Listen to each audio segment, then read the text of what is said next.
and our next speaker is here, and it is Ty Miller. Ty is the Managing Director of Threat Intelligence Proprietary Limited and Immortal Cyber Teams. You've probably seen them down in the hall.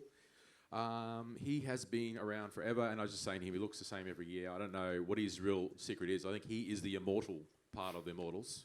So today, Ty is talking about the AI cyber arms race and how it's begun. So please welcome Ty. All right. Hey everyone, thanks for coming along. My name's Ty Miller. We're an Australian group of cybersecurity companies. Immortal Cyber Teams is one that we've got a booth that I can see some familiar faces from having a bit of a chat of this year or last year. So today we're going to be talking about the cyber arms race. We're going to go through what that is, who's in the cyber arms race, the now broken cybersecurity model that we're all operating under at the moment, and what we need to do about that. We're also going to have a chat about how AI is changing attacker economics and how that then changes the motivations and some of the structure of some of the threat actor groups. And the evolution of some of those attacks that we're going to be seeing that we need to be able to take into account. And then also just from what you need to do to build a AI-capable cybersecurity strategy and implement that as an operating model moving forward to be able to take into account all of these latest or upcoming attacks that we're going to be seeing. Don't think I have to explain what Mythos is. I'm assuming everyone here knows what it is, or else doors over there. So Mythos was a bit of a wake-up moment for a lot of people in the industry.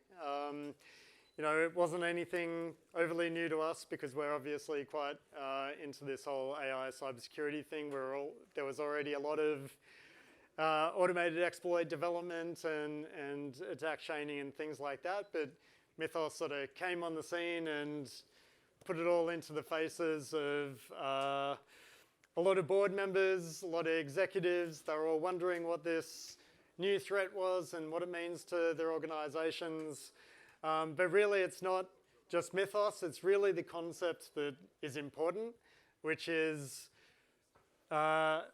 these AI-powered cyber attacks are coming. They are going to be very sophisticated and really, especially at that board and executive level, educating them around what that actually means and why you need to be able to change your cybersecurity, right? And how that's actually operating. So it's good that boards and execs are now paying attention. I'm sure a lot of you in this room have been yelling from the ground up to try and get attention and budget to that the threats are coming, and I'm sure a lot of you over the years have said I told you so. And so that's another one of those moments. So AI-generated threats are no longer theoretical. There's been a lot of talks around some of the advanced capabilities, especially coming out of things like Mythos, around some of the attack chaining, some of the advanced exploits that it's creating, and you can see that with a big increase in some of the Microsoft patches that have come out recently. So they're not theoretical anymore. It's not just us pretending these things are coming. And the other thing that's really come to light is really that attackers are no longer constrained to human speed. It's now accelerated, right? So when you were already struggling with trying to defend your human-based attackers, it's now on steroids. And these attackers are now going to be ramping up the speed and sophistication, and we're going to be talking about some of those attacks that are going to be coming down the line, and also what's there already. So what is the cyber arms race? So ultimately, an arms race is typically a concept from the military. You've got different states who are building up their military capabilities, and that's both offensive capabilities to take out other nations or defensive capabilities to prevent yourself getting wiped off the planet. So a cyber arms race is obviously the digital equivalent of that.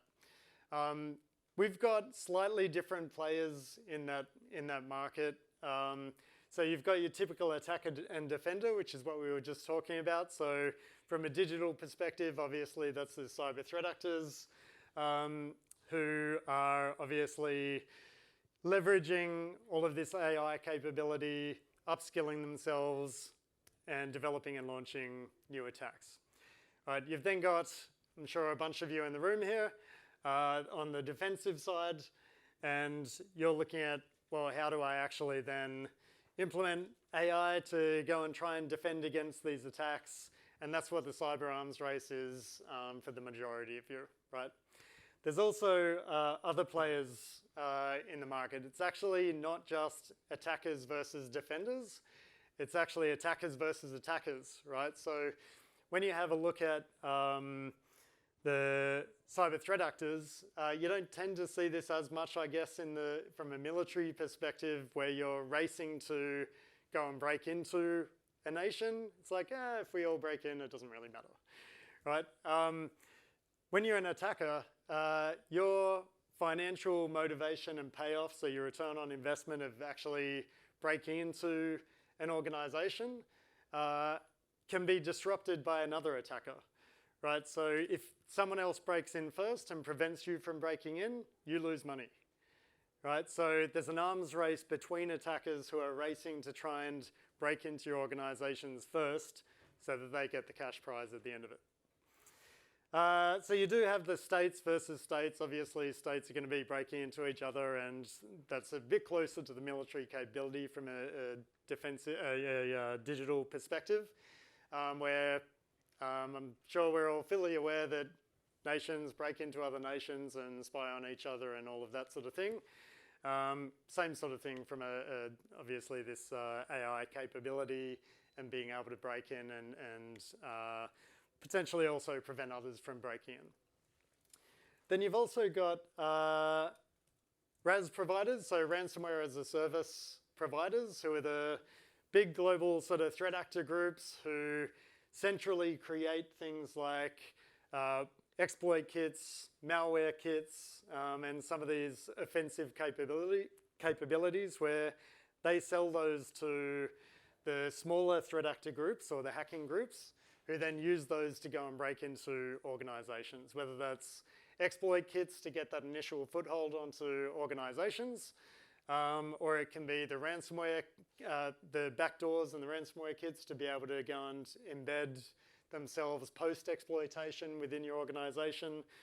And then there's the extortion capabilities. So the reason why these big centralized ransomware as a service groups are sort of in an arms race against smaller traditional criminal groups or hacking groups is because suddenly these smaller groups are far more capable. So rather than, if you've done any incident response, we do a lot of major incident response work. So we manage both the Medibank and the Latitude breaches and still sorting that out. And you start to, you actually see a lot of these hackers really aren't very skilled at what they're doing, right? They sort of break in and they're taking their time sort of poking around and doing some pretty simplistic attacks. Suddenly these guys who are less skilled, just like a lot of us are finding with AI, suddenly our capabilities are much higher. And so you've got these hacking groups who are less skilled, who are reliant on these big ransomware as a service capabilities, now actually finding that they're more capable and maybe they don't need the ransomware as a service providers now. And so from an economic perspective, that causes a problem, and therefore there's an arms race between ransomware as a service providers to be able to build up their capabilities faster than the small guys can do it to remain attractive.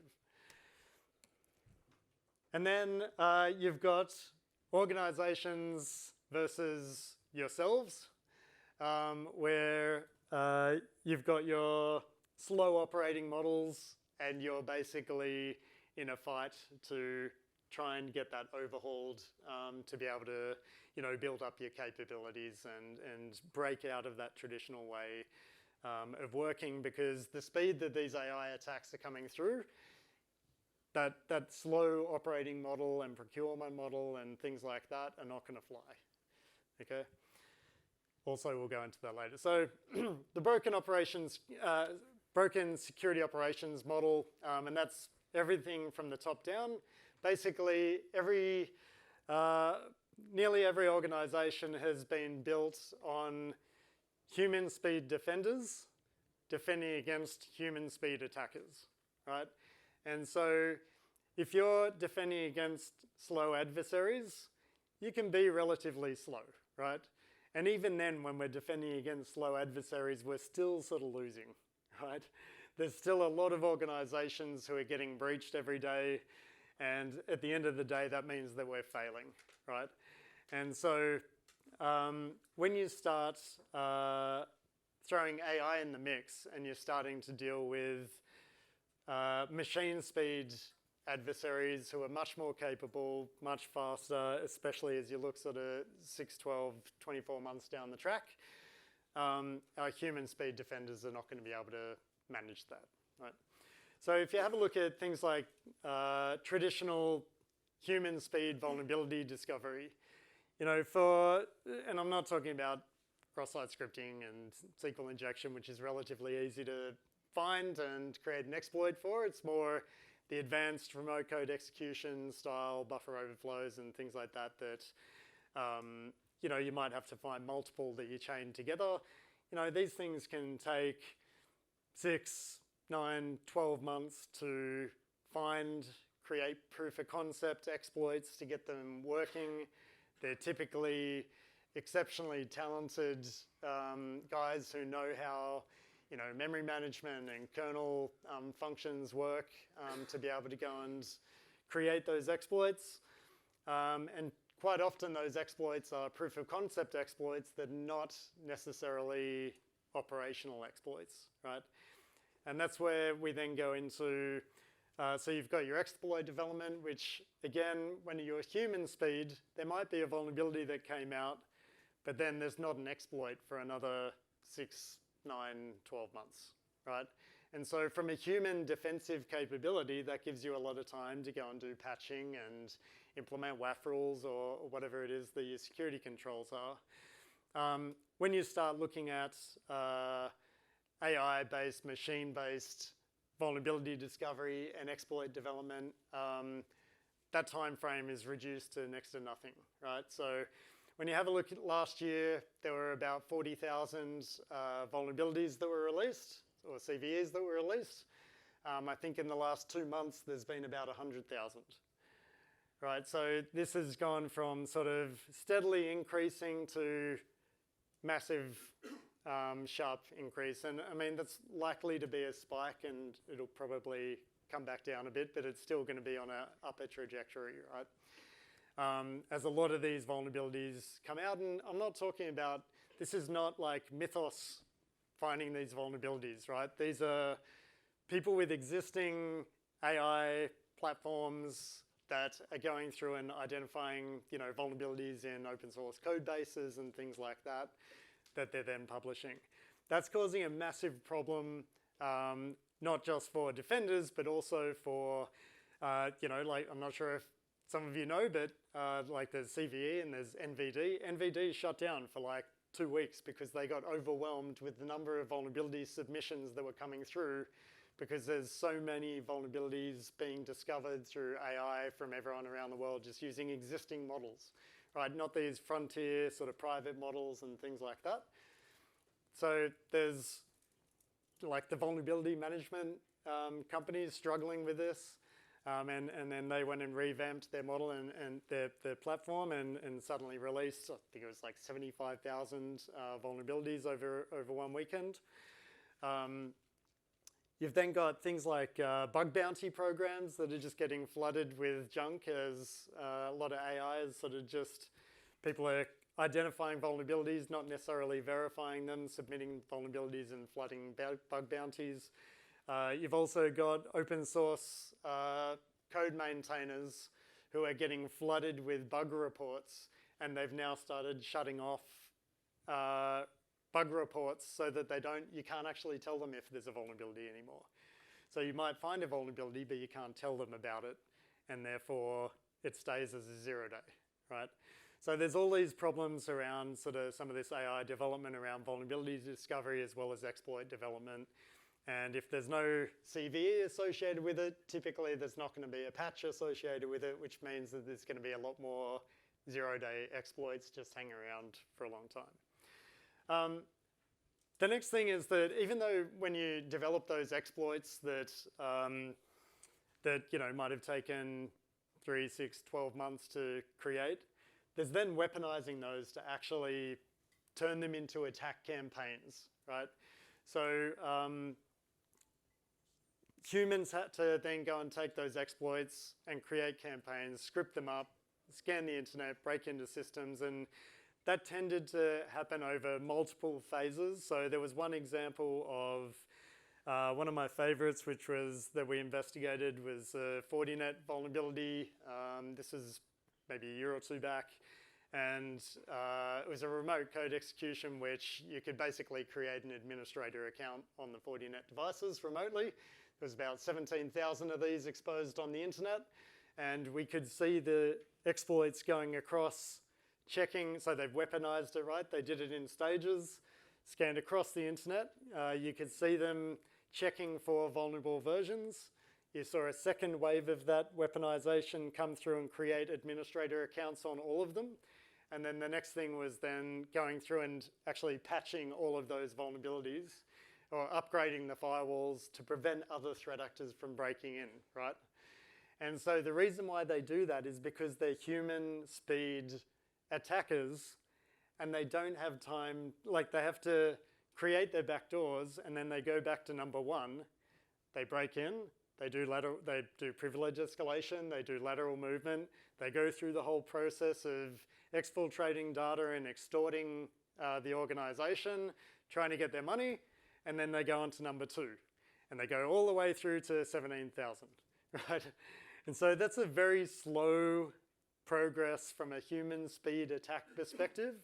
And so you might be unfortunate to be number one, but then by the time you get to 17,000, there's probably a good chance that a lot of them have found this backdoor and they've gone and removed it and the attacker's lost access. And that's because the human attacker is slow, right? When you turn that weaponization into AI-based attacks that doesn't need the attacker to then do privilege escalation, lateral movement, data exfiltration, and extortion, if you look at that as being an automated process, suddenly that massively increases the number of organizations that are being breached. It also changes what's called the attacker economics around the money that they can start gaining through doing these attacks. And then that increases the motivation to do them. So that then obviously sort of doesn't help defenders who are human speed defenders trying to defend against these AI-based attacks. So off the back of that, you've then got human speed security breaches. So as I mentioned, a lot of these guys who are breaking in that we see, they're pretty slow, right? Like they might, as I mentioned, I mean, that's a good example, the one where you break in and then you just wait. And it might be sitting there months, could be years, till they come back to it, right? But typically, it's quite common that you'll find that, they get an initial foothold inside an organization and it just sits there for, it could be hours, it could be days, and it's likely because the guy's sleeping in another country. He's got up and had his Weet-Bix and, he's then gone and checked, oh, I've got a shell on a machine, right? And starts sort of playing around and starts doing privilege escalation. Again, that's quite slow. They're manually doing these things. And so it's quite easy for detection and response people who are humans to be able to pick up on a slow-moving sloth threat actor through their environment, right? When you automate that and you put it on AI steroids, that time frame disappears, right? So there was a recent report, I think, by Mandiant, where they said From an initial access to lateral movement to one host has gone down from 8 hours to 22 seconds, right? And so I think I'll touch on that later, but I'll talk about it now or else I'll forget about it. So there's, actually, you know what, I think there's a slide. I'll come back to it. So then you've got human speed, budgets, implementation, and scale. So when you're looking at your budgeting, you know, maybe you're doing 12-month forecasts, maybe you're doing 3-year plans, maybe you're doing 5-year plans, and that goes through a whole bunch of red tape to get all of that approved.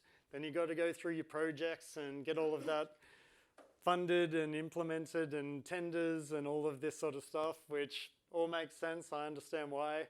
But again, they're human speed procurement, human speed budgeting, human speed implementation, right? And that's not moving fast enough for AI speed attacks that are coming through, right? Surprisingly enough, threat actors don't have to go through procurement and, you know, budgeting and things like that. They just get on with it. Okay, so attacker economics. So this is, attacker economics is how threat actors make money, right? And there's a few different ways that threat actors make money. And it really depends on the threat actor group and their motivation. So there's your typical hacking groups that are breaking into organizations. They tend to, like I say, break in, go and steal your data, maybe do some ransomware, and then a bit of extortion, right? So taking that Fortinet example into account, they break into 17,000 devices or organizations. They then go through one at a time and very slowly earn their money, right? If you've ever, so we do extortion negotiations with threat actors, and they're absolutely horrible at it, by the way. You know, when you think about it, this might be a 15-year-old kid in a third world country who, you know, is asking for $1 million, but he'll be happy with 1,000, right? So if you start negotiating from that perspective, you have the upper hand, right? That's all changing with some of these AI capabilities, which we'll talk about in a second. So when you look at that slow progression of getting paid or extorted, and maybe they're only getting 1 out of 10, 1 out of 100 people actually paying, it's a long time to actually go through. You might be negotiating with these guys for a couple of weeks, right? Like typically we use delay tactics to put this off and allow us to contain the breach, and then we don't have to pay, right? Or the client. When you automate that and you get payments for 17,000 or even 10% of those in the space of 2 weeks, suddenly that's a massive economic game changer from the threat actor perspective, right? He's rolling in it at that point, right? So that then introduces massive motivation to be able to do these attacks. It also introduces massive motivation to then upskill and automate and make it more efficient, right? So there's a whole bunch of innovation that's going on in that space from the threat actor groups. So like I said, the extortion payment can be increased just through that automation. The other part that we're starting to see is that, as I mentioned, hackers are horrible negotiators during their extortions. There are now extortion chatbots that they use. And so as they steal your data and feed it into the AI, they have the chatbot actually extort you. So you're talking to a chatbot, not to the guy who doesn't know what he's talking about. And they can be built to be much more aggressive, take into account the data that they've stolen, contextual, you know, sort of business cases for why you need to be paying the extortion, and therefore increase the ransom amount or the extortion amount that you need to pay, as well as the number of payments that they're going to receive, right? So again, that becomes a massive thing, which then goes into funding more innovation from the threat actor side of things. You've got ransomware as a service group revenue streams and their value proposition. So as I mentioned, you've got these ransomware as a service groups who their business model is the smaller threat actor groups are their customers, and they're buying their toolkits and their services. They may be getting clips of the ransom and things like that. If these smaller threat actor groups start building up their own capabilities, that threatens the business model of the large ransomware as a service groups. So these guys are now like upping the ante and building much more sophisticated exploit kits, malware kits with AI capabilities built into them for faster and better initial breach and lateral movement capabilities, defense evasion capabilities, as well as those chatbots I was talking about, so that their value proposition to these smaller threat actor groups is, all right, as a small threat actor group, do I want to go and build all of these things, which is probably similar to you guys as a defensive organization? Do I want to go and build all these little agents, or do I want to go and leverage a platform that does this for me, right? Pros and cons of both. But the ransomware as a service guys are basically building that capability out and innovating to keep their business model alive, so that those smaller threat actor groups go, you know what, screw it, let's just keep buying the service. They're doing a great service, and we make a lot of money. Okay, so the evolution of AI-enabled threat actors. So today you're seeing things like conversational phishing, right? Where it's not just one phishing email saying, hey, go and transfer money to this account. It's back and forth having conversations, contextual conversations with the victim that doesn't have any human in the loop from the threat actor's perspective, right? So they can just spray out these phishing emails, they get responses, and the AI convinces them to make the transfer based on the response, right? So that's happening today. There's also a big increase in vishing, so voice-based phishing as well. Obviously, vulnerability discovery, which we already spoke about, and exploit development. There's POCs, so some early indicators of what's coming down the line. Unfortunately, us security researchers tend to, you know, go out and create really cool stuff and go, hey, this is all open source, and chuck it out there. And, you know, there's like POCs for malware with embedded micro LLMs in them that the malware actually installs, I think it's like Olama onto the system. Olama's like a local LLM software. And basically, the malware can then ask it questions like, oh, what commands should I run? What are the techniques that should I use? And things like that. And start doing lateral movement based on that. And that's embedded within the malware. So that's a sort of proof of concept phase at the moment. I'm not seeing a huge amount of that at the moment, but it's an indicator of what's coming, right? There's also that real-time handoff that I was saying. So this isn't even AI-based. So handoff is where, you know, I was saying that there's smaller threat actor groups, and they tend to be good at, some of them join forces where there might be one threat actor group who's great at exploitation and getting initial access, but they don't want to deal with lateral movement, data exfiltration, and extortion, right? Their whole thing is, we're going to break in, then we sell off the access to some other threat actor group, right? There's another threat actor group who's like, great, we're all about like lateral movement, right? So their whole thing is going in, doing lateral movement and data exfiltration. They sell that off to another small threat actor group. They then are an extortion threat actor group, right? They go and do extortion, and that's their thing.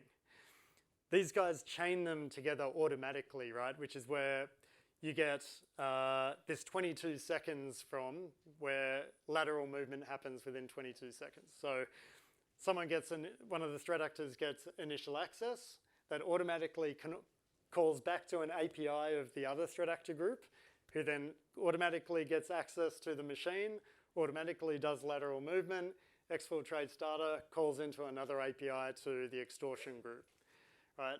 And that's how that 8 hours got condensed down to 22 seconds, and that's one machine. If if you can put your hand up and say from a human defense or SOC perspective that you can defend against 22-second lateral movement hops, I'm going to be pretty impressed. But that's where we're at, and that's not even using AI, right? That's just automation, right? So when you add AI in the mix, that then has a lot of, adds a lot of extra capabilities, defense evasion, and things like that. So like I said, so if we look now 6 months down the track, we're not talking 2 years, 3 years, 5 years. We're talking months, right? Because these things are moving so quickly. So AI weaponization. So like I said, it's fine to find vulnerabilities and proof of concept exploits, but unless you're actually weaponizing those and actually going and breaking into organizations and extorting them, you're not making money, right? So that whole AI weaponization, taking it from vulnerability discovery to exploit development to weaponization is coming very, very quickly, right? And some of it's already there.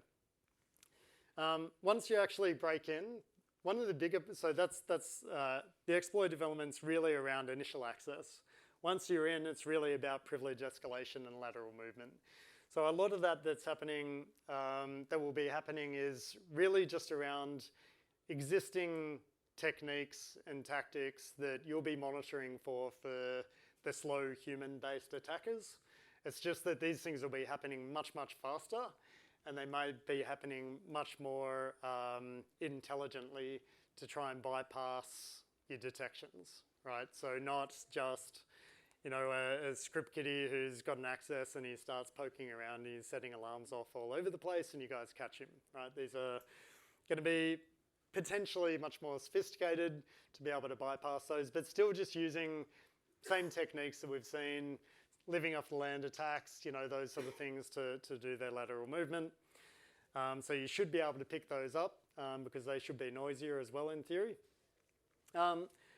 And then you'll start seeing the malware having AI capabilities, but not baked into it like I was saying with the micro LLM, but actually communicating out. So we're seeing back to AI platforms, right? So we're seeing that already with some malware where it's calling out to Hugging Face, it's calling out to OpenAI, and saying, hey, give me the commands that I need to run to go and do privilege escalation with this context. So you'll start seeing a lot more sort of data transfer out to AI platforms, potentially larger transfers as they're shipping memory structures out and machine statistics out. So some of these ransomware proof of concepts, like there's ransom AI that bypasses 90% of EDR platforms because it monitors CPU and memory usage and things like that and adjusts on the fly to try and prevent being detected. And when it does get detected, it swaps its techniques and things like that. So you'll see AI, internet-based API calls to AI platforms to be able to make decisions. And as I mentioned before, small crews being upskilled, where instead of potentially doing handoffs or potentially using ransomware as a service, they'll actually build their own capabilities. And what that means is that when you get a standard ransomware as a service package, and that's being used by a whole bunch of threat actor groups, you've got similar techniques across all of them, right? When these small crews uprise and they start creating their own capabilities, their own packages, their own techniques, suddenly you're dealing with 1,000 different variants of whatever they came up with, right? And that's going to add differences in the whole cyber threat intelligence industry around, well, how do we keep on top of all of these random sort of attacks and techniques and things like that to be able to actually detect these. 12 months down the track, I think we'll start seeing maturing embedded LLMs. So rather than doing the call outs to AI platforms to be able to make decisions, because obviously that can get cut off and it loses its intelligence, actually embedding some of those LLMs in the, as we saw with the micro LLM, so that intelligence is actually baked in. What that means is that your malware is going to be larger, but these days with good internet connections and plenty of disk space and processing, it's really not a problem. It's actually a good thing because a lot of endpoint security won't scan large files for performance reasons, and therefore if they're large files with embedded LLMs, great, no one's checking me anyway. You've got that built-in handoff, so rather than having the separate small crews doing their thing, actually just, they may as well just build it all themselves because they can vibe code some of this stuff to create these capabilities. So rather than handing off to other crews and calling out to their APIs, they just build it into the malware and go and do it themselves. Stealth AI and C2 channels, so for the ones that are actually calling out to internet-based AI platforms, you'll find there'll be relays set up and proxies and sort of, your sort of obfuscated sort of traffic as it's going out. Similar sort of stuff to what we see today, just primarily for AI. And you'll see, rather than lots of small packets just asking for commands, you'll see a lot more data going out through those channels. So you should see larger C2 traffic going out of these organizations.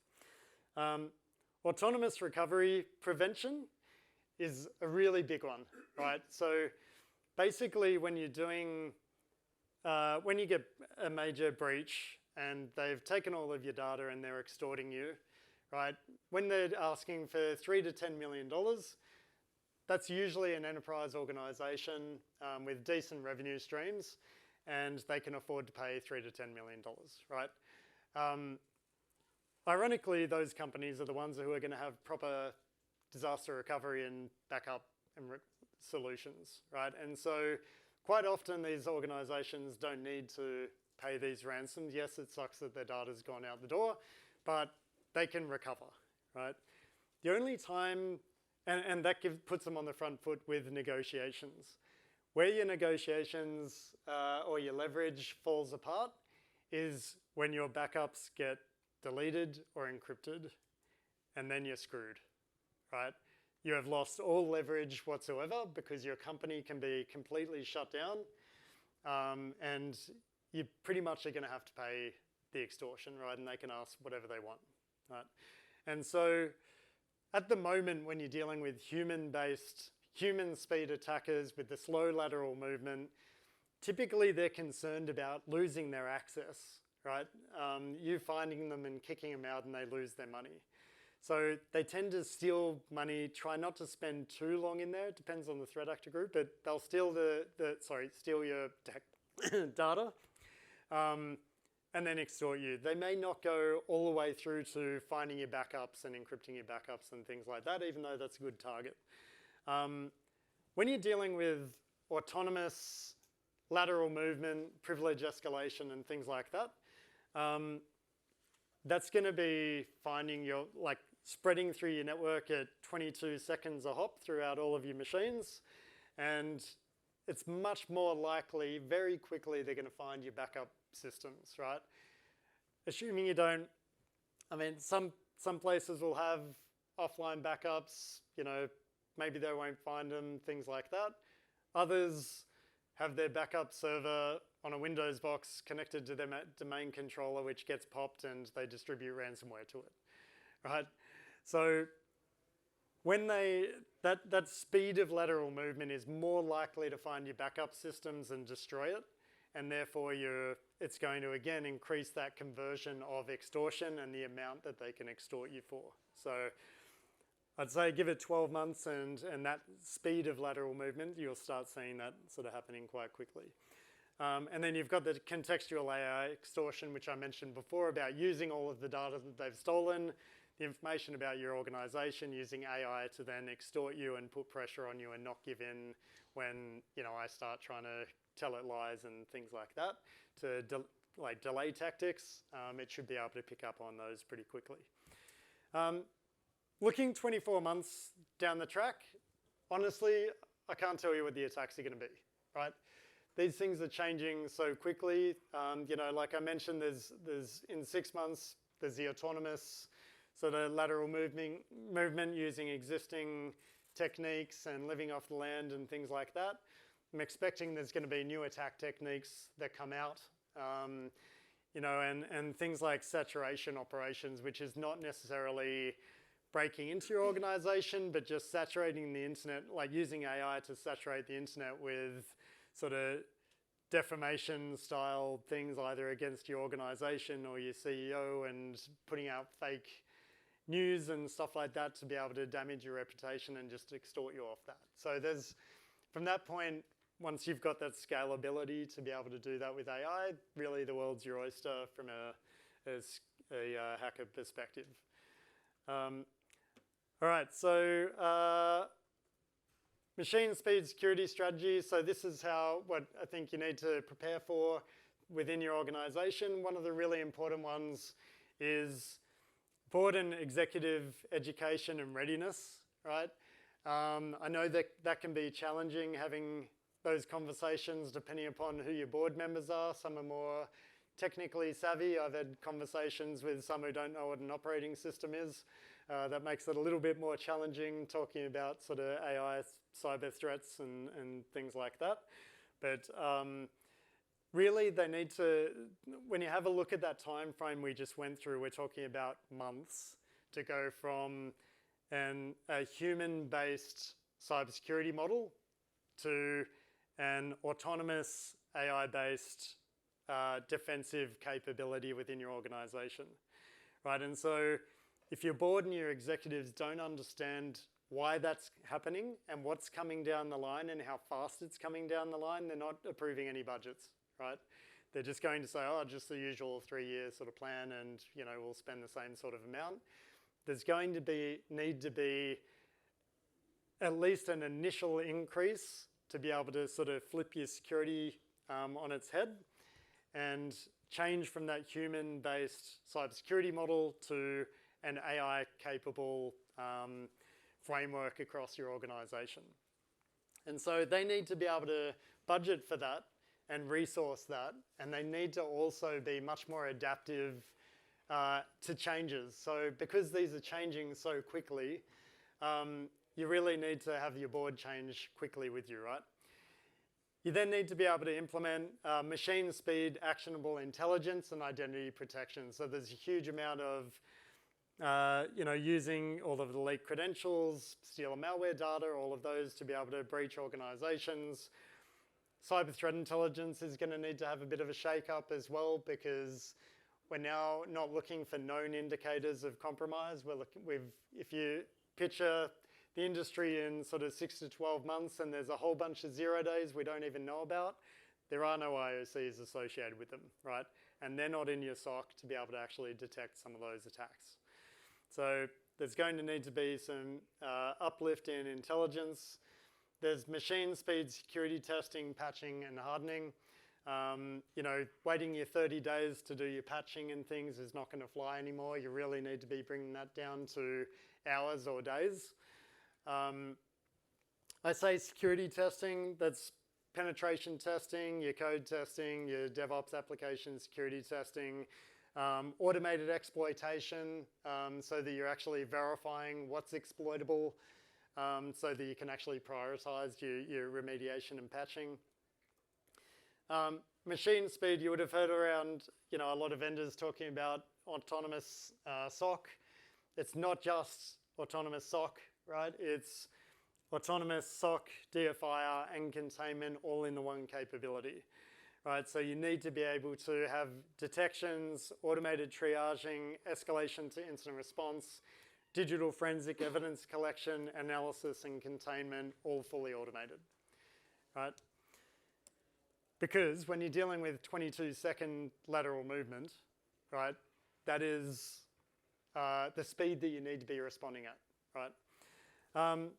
There's then real-time GRC visibility, right? So GRC can't be this slow paperwork style human progression. It needs to actually be hooked into all of your data so that in real time at any point in time you can see where your controls are working and where they're failing. That also can then help feed into budgeting conversations and things like that with your board to keep them up to date as to what's working and what's not working so that they can adapt. For those of you who have seen us at the booth, so we run Immortal Cyber Teams. It's a team of AI cybersecurity specialists that basically is that AI fabric across your whole organization, right? And so they're actually a team who you can talk to. They're in the platform, so you can see Ghost up here. There's a microphone, there's a chat interface. You can talk to them. And basically they're a part of your team, right? So what this actually does is very, very quickly operationalizes your AI security capabilities across your entire organization. And this spans, so Ghost is the intelligence specialist. There's Spectre, who's your penetration tester, does your attack surface mapping, your internal and external testing, your code reviews, exploit generation, things like that. Security operations, so all of your triaging integrates with most of the vendors out in the vendor hall, automatically triages those, automatically escalates it to Hex, who's the incident responder, through those same agents, collects all of your digital forensic evidence, analyzes all of that, makes the decision, has a look at across your environment, determines if a breach has occurred, and automatically isolates machines, disables accounts. So the triaging is happening literally within a couple of seconds. The incident response analysis and containment's happening in a couple of minutes, right? Still not making that 22-second sort of metric, but that comes down to being able to do memory dumps and master file table analysis and things like that. There's a security engineer who does things like your asset discovery, cloud security posture management, and does automated remediation as well. And then you've got your GRC specialist who can do things like your ISMS sort of analysis, doing gap analysis, can answer your inbound customer security questionnaires, and basically the whole team you can ask for real-time sort of status on what your security posture is across the organization. So they're all basically virtual humans you can talk to and augment your team. And very quickly, so we had a client who we rolled out the whole platform, but not a bureaucratic organization with a lot of change control. They implemented the whole thing in about 2 weeks and just rolled it all out, and they were up and running. We've had other clients who are a bit more bureaucratic, and they've taken months just because that's what they do. But yeah, if you wanted to, feel free to come and chat to us at the booth. Otherwise, I hope you found that interesting. And yeah, thanks for coming. Thanks, Ty. We are at time, and I guess Ty's around, right? And he's obviously at the booth, and he's happy to. There's no one else here, no one in this room after this, so you could say answer questions here if you like. Here's a little gift from. Thank you very much. Thanks for sponsoring us, man. Thanks, Ben. My pleasure. Very scary stuff.